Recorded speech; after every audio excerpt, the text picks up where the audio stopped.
ہماری یہ جو کاروبار نہیں، اولاد نہیں، گھر بار نہیں، فلانا میری دولت سے جلتا ہے، میں اس کی دولت سے جلتا ہوں، یہ جو ہماری پریشانیاں ہیں، یہ پریشانیاں بڑی ہیں یا لوہے کی کنگھی سے گوشت اتار دینا یہ بڑی ہے؟ حضور علیہ الصلوۃ والسلام نے ارشاد فرمایا، لوگو تم پر تو کیا تکلیفیں آئیں گی، آؤ میں تمہیں سناؤں۔ انبیاء کرام کی جماعت کو پہلے وقتوں میں تیز دھار آرا ان کے سر کے اوپر رکھ کر بیچ میں سے چیر کر 2 ٹکڑے کر دیے گئے۔ صحابہ نے جب یہ سنا تو معافی مانگی، آقا ہم سے غلطی ہو گئی، ہم کہہ بیٹھے کہ کب آئے گی ہمارے لیے مدد، ہم اللہ کی رضا میں راضی۔ پھر 1.5 لاکھ صحابہ اکرام کی جماعت کی تاریخ پڑھ کے دیکھو، ایک نے بھی یہ سوال نہیں کیا کہ ہماری مدد کب کی جائے گی، ہم دیندار ہیں، امام الانبیاء کے غلام ہیں، امام الانبیاء کے ہم صحابی ہیں، نبوت کا سایہ ہمارے اوپر ہے، لیکن کھانے کو روٹی کوئی نہیں، امام الانبیاء کے ہم صحابی ہیں، پہننے کو کپڑا کوئی نہیں، ایک نے بھی شکوہ نہیں کیا، پہننے کو جوتی کوئی نہیں، گرمی شدید ہے، چند چیتھڑے کپڑوں کے پیروں کے اوپر لپیٹ کر خالی پیٹ خالی بدن گرمی کے موسم میں تلوار لے کر میدان جنگ میں آئے کھڑے ہیں۔ آسان کام ہے کوئی؟ پہننے کو جوتا کوئی نہیں، ٹوٹا پھوٹا جوتا بھی کوئی نہیں، کسی کو کہیں سے لیر کپڑا پرانا چیتھڑے مل گئے بس وہ لپیٹ لیے، کسی کے پاس پھٹا پرانا لباس ہے، کسی کے پاس وہ بھی کوئی نہیں، پیٹ کے اندر کچھ نہیں، خالی پیٹ بھوکے پیٹ میدان جنگ کے اندر گرمی شدید ہے، تلواریں لے کے آئے کھڑے ہیں۔ مولا جیسے تو رکھے ہم ویسے راضی، جیسے تو لڑوائے ہم لڑنے کو راضی۔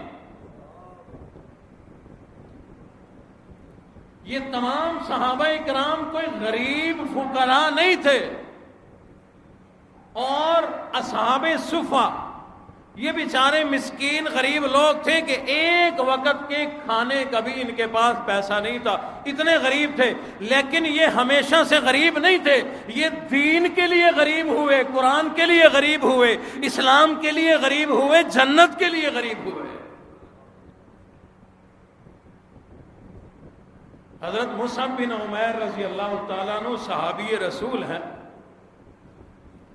اسلام لانے سے پہلے کی حالت سنو اور پھر اسلام کے بعد قربانی آزمائش کی حالت سنو۔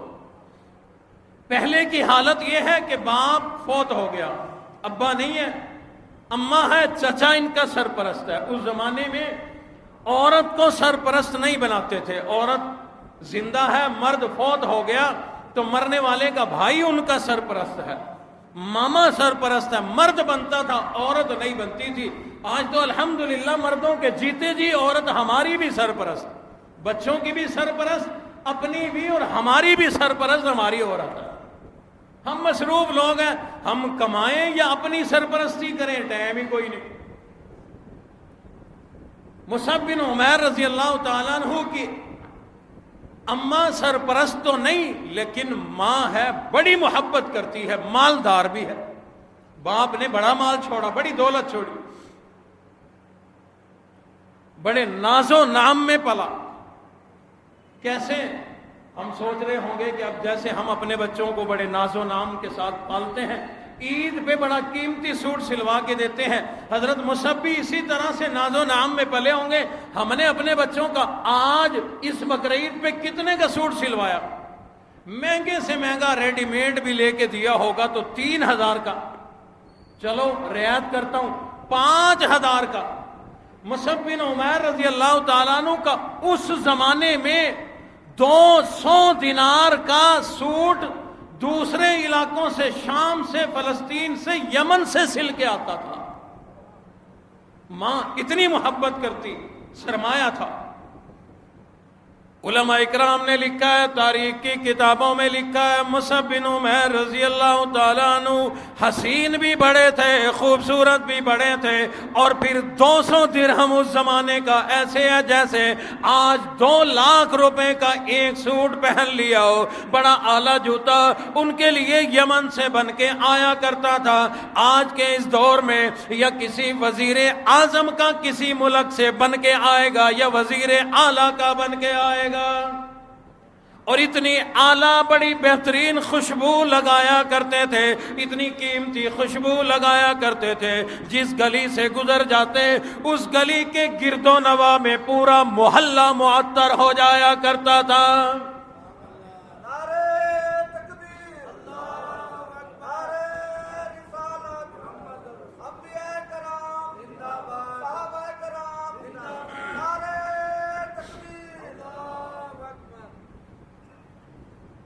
صحابہ اکرام کہتے ہیں کہ حسین اتنا تھا حضرت مصعب بن عمیر رضی اللہ تعالیٰ عنہ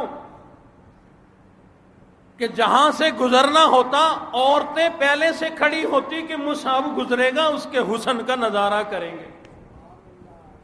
گفتگو میں اتنی شائستگی تھی، اتنی مٹھاس تھی، اور ایسی بہترین گفتگو کرتے تھے کہ لوگ انتظار میں ہوتے تھے، دعائیں کرتے تھے کہ کاش مصعب آ جائے، آج اس کی گفتگو سن کے دل تو خوش کرے۔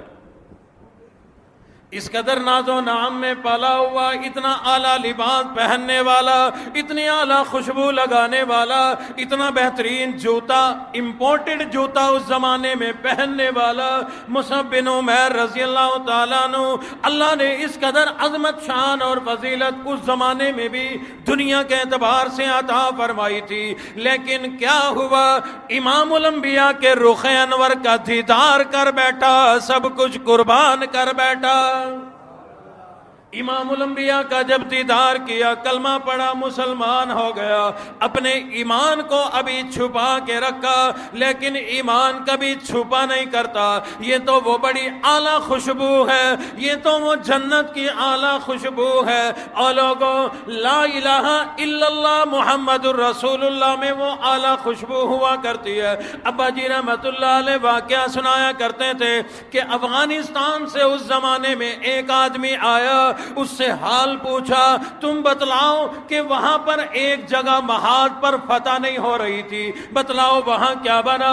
اس نے کہا الحمدللہ اس وقت فتح ہو گئی، لیکن ایک بڑا عجیب واقعہ اس نے سنایا۔ ایک روسی تھا جس کو گرفتار کیا، لیکن بعد میں اس نے کلمہ پڑھا، مسلمان ہو گیا۔ روس کے لوگ ملحد ہیں، یعنی نہ عیسیٰ علیہ السلام کو مانتے ہیں، نہ موسیٰ علیہ السلام کو مانتے ہیں، نہ داؤد، نہ ابراہیم، نہ میرے اور آپ کے نبی رسول اللہ صلی اللہ علیہ وسلم کو مانتے ہیں، نہ اللہ کو مانتے ہیں۔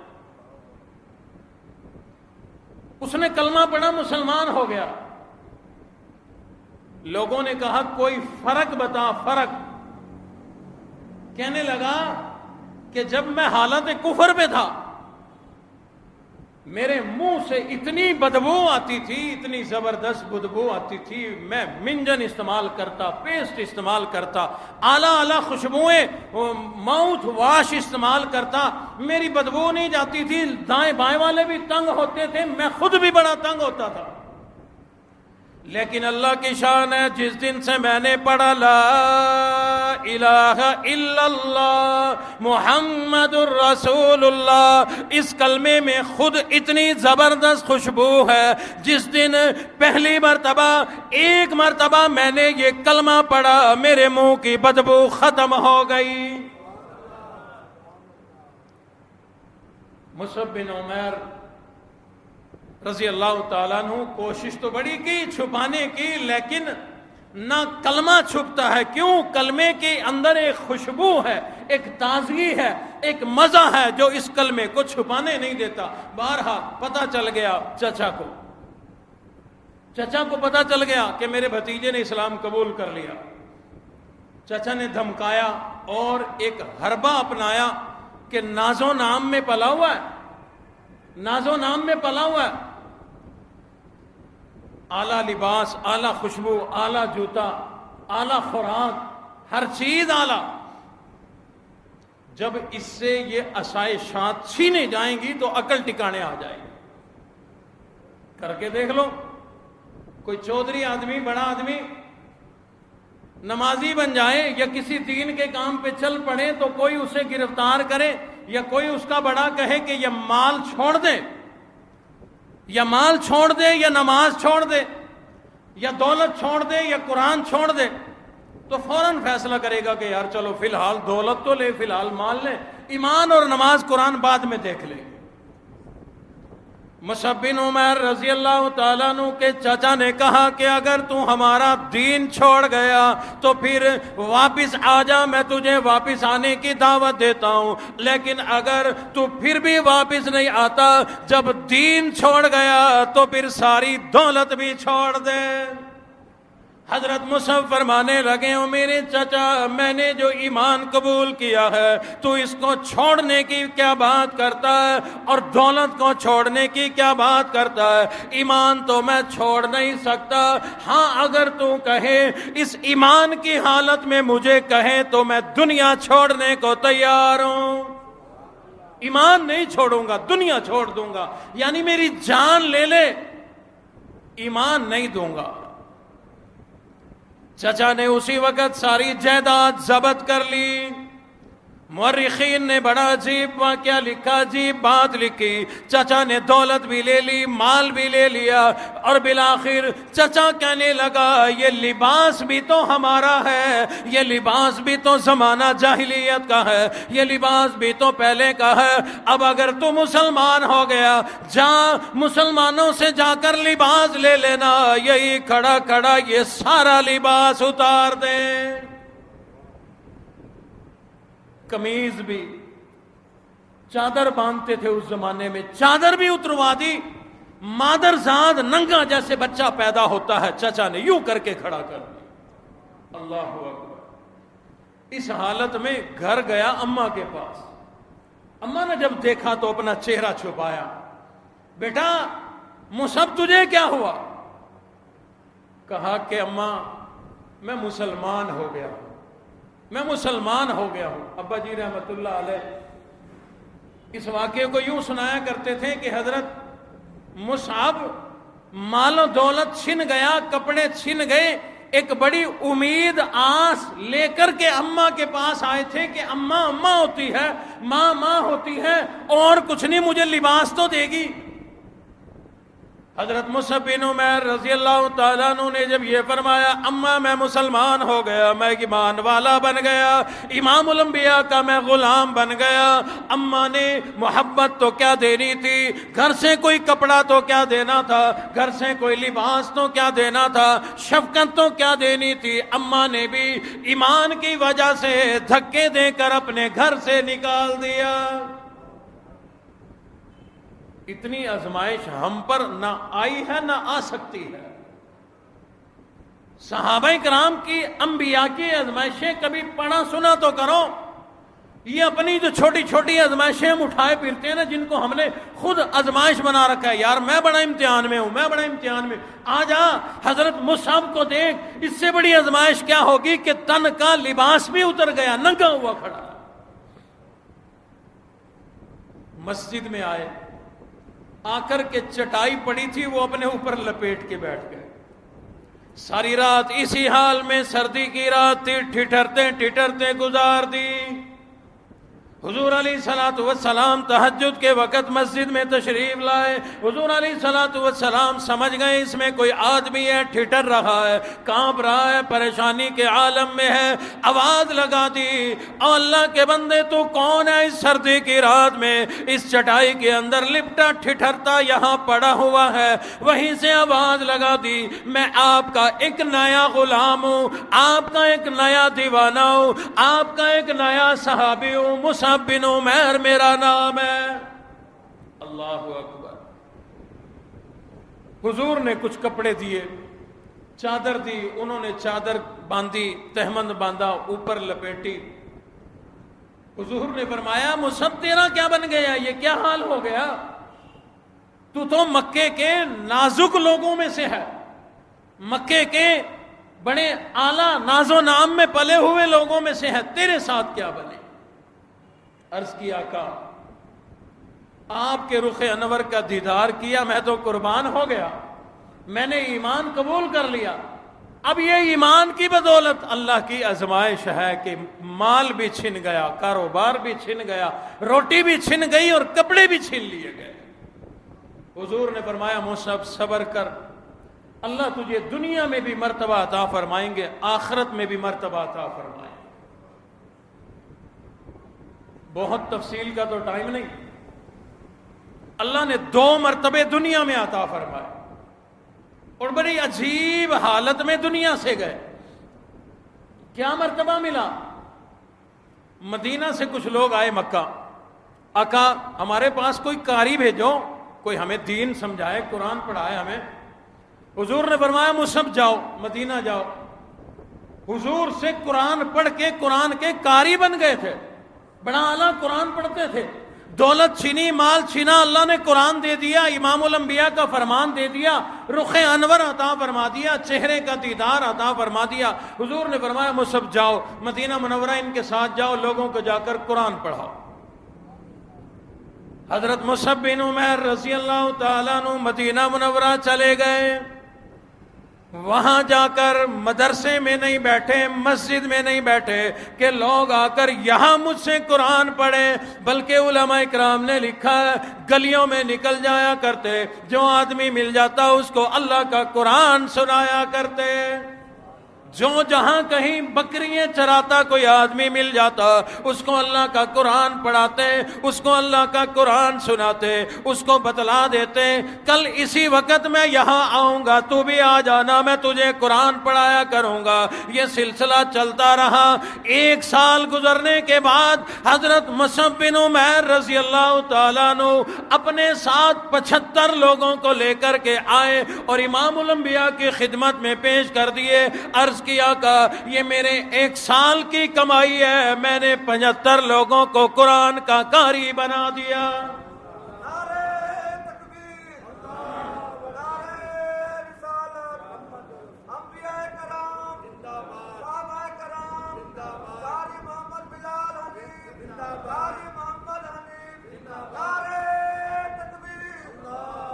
آزمائشوں پہ جب صبر کیا، وہ لباس چھینا، وہ نخرے چھینے، وہ نزاکت چھینی، وہ اچھے کھانے چھینے، سب کچھ چھن گیا۔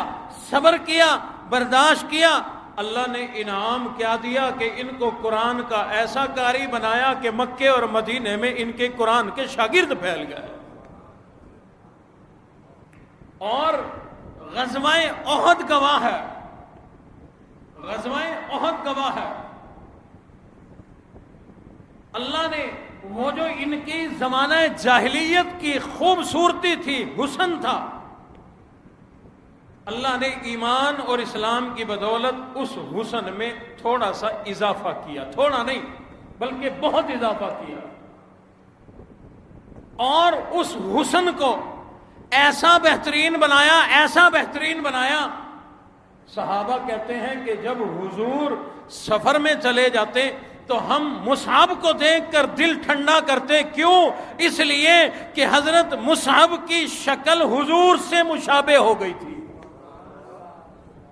جنگ احد میں جب حضرت مصعب شہید ہوئے، کفار بھی یہ سمجھے کہ ہم نے حضور کو شہید کر دیا، بس انہوں نے نعرہ بلند کیا، صحابہ بھی پریشان ہو گئے کہ حضور شہید ہو گئے، صحابہ رو اٹھے، چلا اٹھے۔ بالآخر حضرت ابوبکر صدیق نے بتلایا لوگوں گھبرانے کی ضرورت نہیں، حضور بالکل صحیح سلامت ہیں، یہ تو حضرت مصعب شہید ہوئے ہیں، اللہ نے ان کو مقام اور درجہ شہادت کا عطا فرمایا ہے۔ جب حضور باہر تشریف لائے، لوگوں نے دیکھا تو لوگوں کو تسلی ہوئی، پتہ چلا اللہ نے یہ انعام دیا ایمان کی بدولت، آزمائشوں پہ صبر کی بدولت، کہ ان کے چہرے میں اللہ نے وہ حسن عطا فرمایا جو والضحیٰ چہرے میں حسن رکھا گیا تھا۔ شہید ہو گئے، شہید کا کفن اس کا اپنا لباس ہوا کرتا ہے۔ اللہ کی شان، 200 کا سوٹ یمن سے سلوا کے پہنے والے کے بدن پر شہادت کے وقت اتنا کپڑا کوئی نہیں کہ کفن پورا بن جائے۔ صحابہ نے عرض کی آقا مصحف کی حالت یہ ہے، چادر اتنی چھوٹی ہے، سر ڈھانپتے ہیں تو پاؤں کھلتے ہیں، پاؤں ڈھانپتے ہیں تو سر کھلتا ہے۔ حضور نے فرمایا سر ڈھانپ دو، پیروں کی طرف ازخر جو گھاس ہے اس کے پتے ڈال دو۔ یعنی اشارہ تھا اس بات کی طرف کہ دنیا میں دین، ایمان، قرآن، اسلام، اللہ کی رضا کے لیے جو قربانی دینی پڑے دے دو، جو امتحان آئے صبر کرو، آزمائش آئے صبر کرو۔ یہ دنیا فانی ہے، یہ دنیا مچھر کے پر کے برابر بھی اس کی قیمت نہیں ہے۔ اللہ فرماتے ہیں یہ اتنی بے قیمت ہے، یہ دنیا جیسے کیسے گزار لو، اللہ کو راضی کر کے جاؤ، اللہ بڑے سے بڑا مرتبہ آگے عطا فرمائیں گے۔ اور صرف یہی نہیں کہ آزمائشوں پر صرف جنت ملتی ہو، بھی صرف جنت ہی جنت ملے گی، میں بتلا چکا ہوں۔ حضرت مصعب بن عمیر کو اللہ نے دنیا بھی دی، کیا کہ قرآن کا زبردست قاری بنایا اور ان کا چہرہ حضور کے مشابہ بنا دیا اللہ نے۔ سمجھنے والوں کے لیے یہ بہت بڑی عظمت ہے، بہت بڑی فضیلت ہے۔ بہرحال اللہ کی طرف سے آنے والی ان آزمائشوں پر اگر صبر کیا جائے تو یہ ترقی کا ذریعہ بنتی ہیں۔ جیسے میں نے عرض کیا، پھر دہراتا ہوں کہ کسی جماعت میں، 5ویں جماعت میں کوئی امتحان دیتا ہے، پاس ہو گیا تو ترقی ہو کے 6ٹھی میں جاتا ہے۔ 6ٹھی کا امتحان دیا، پاس کیا تو ترقی ہو کے 7ویں میں جاتا ہے، 8ویں میں جاتا ہے، 9ویں 10ویں میں جاتا ہے، 11ویں 12ویں میں۔ یہ ترقی ہے۔ یوں ہی انسان کی زندگی ہے، اگر امتحان ایک پاس کر لیتا ہے تو اللہ اسے دین، دنیا، آخرت میں ترقی عطا فرماتے ہیں۔ بعض اوقات یہ امتحان، یہ آزمائشیں، بیماری، کوئی کسی مصیبت میں پھنس گیا آدمی، اس کی کئی ساری وجوہات ہوتی ہیں۔ حدیث شریف کے مطابق ایک وجہ یہ ہے کہ آدمی کوئی گناہ ایسا جان بوجھ کر یا نہ چاہتے ہوئے کر بیٹھا، جان بوجھ کر یا نہ چاہتے ہوئے، ارادتاً یا غیر ارادی طور پہ گناہ اس سے ہو گیا، تو اللہ چاہتے ہیں کہ اس کا یہ گناہ دنیا میں معاف ہو جائے۔ اللہ چاہتے ہیں یہ گناہ اس کا دنیا میں معاف ہو جائے، تو اللہ رب العزت کوئی آزمائش، کوئی امتحان، کوئی تکلیف، کوئی بیماری، کوئی قرضہ چڑھا دیا، کوئی اور تکلیف اللہ ایسی دیتے ہیں کہ اس تکلیف پر یہ صبر کرتا ہے، اس صبر کی بدولت اللہ رب العزت اس کے گناہ معاف کر دیتے ہیں۔ یوں کہوں اس گناہ کی سزا بیماری، تکلیف کی صورت میں دنیا میں دے دیتے ہیں، آخرت کے عذاب سے اللہ محفوظ کر لیتے ہیں۔ بعض اوقات ایک نہایت غریب آدمی ہے، میں مثال دے رہا ہوں کہ اس پر زکوٰۃ بھی فرض کوئی نہیں، جب زکوٰۃ فرض نہیں تو حج بھی اس پہ فرض کوئی نہیں، لیکن اللہ سے دعا مانگ رہا ہے مولا حج کرا دے، مولا حج کرا دے۔ ہے غریب آدمی، جیب میں 500 روپے نہیں ہے اور دعا حج کی مانگ رہا ہے، یعنی 5 لاکھ کی دعا مانگ رہا ہے۔ حضور علیہ الصلوۃ والسلام نے فرمایا اللہ نے اس کی تڑپ کو قبول فرما لیا، یہ جو دعا کر رہا ہے نا حج، اللہ نے قبول فرما لیا، لیکن اب پیسے تو ہے نہیں، جائیں کیسے؟ جائیں کیسے؟ فرشتہ تھوڑی اس کو اٹھا کے وہاں پھینک کے مارے گا، جانا تو اسباب سے، جہاز میں ٹکٹ لے کے پیسے خرچ کر کے جانا پڑے گا، روٹی کھانی پڑے گی، انسان ہے، ساری ضروریات پوری کر کے حج کرنا پڑے گا۔ تو یوں ہوتا ہے بعض اوقات اللہ کسی پہ ایسی کوئی تکلیف یا مصیبت میں پھنسا دیتے ہیں، ادھر کسی مالدار کے دل میں اللہ رحم ڈالتے ہیں کہ غریب آدمی ہے، بالکل مفلس آدمی ہے، اس کا میں کیا کروں کہ اس کی کیا مدد کروں؟ مالدار کے دل میں آتا ہے کہ یار تو نے حج کرنا ہے، وہ کہتا ہے میں غریب آدمی ہوں، میں کیسے کروں گا؟ وہ کہتا ہے کہ پیسے میں دیتا ہوں، جا تو اللہ کے گھر کا حج کر کے آ۔ پیسہ اس کا، اور اس غریب کی دعا قبول ہوئی، اس دعا سے پہلے آزمائش آئی، مصیبت آئی، تکلیف آئی، اس میں یہ پستا رہا، صبر کرتا رہا، اللہ اس کی بدولت اپنے گھر بیت اللہ کی زیارت نصیب فرما دیتے ہیں۔